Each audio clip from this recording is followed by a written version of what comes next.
চালকের মোবাইল নিয়ে পালিয়ে যাওয়ার পথে আটক নেশাগ্রস্ত যাত্রী। ঘটনা সোমবার বিকাল 4:30 জানা যায় সোনামুড়া মোটর স্ট্যান্ডে আটক বেলুনিয়ার এক নেশাগ্রস্ত যাত্রী।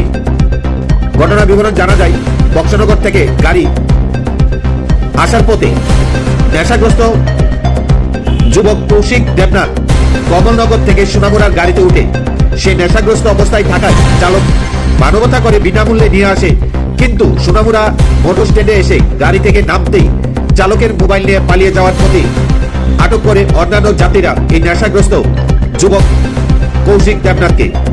পরবর্তী সময়ে তাকে মোটর স্ট্যান্ডে এক চেয়ারের সঙ্গে বেঁধে রাখেন। পরবর্তী সময়ে সোনামুড়া থানা পুলিশে খবর দিলে পুলিশ ঘটনাস্থলে ছুটে গিয়ে নেশাগ্রস্ত কৌশিক দেবনাথকে আটক করে থানায় নিয়ে আসেন।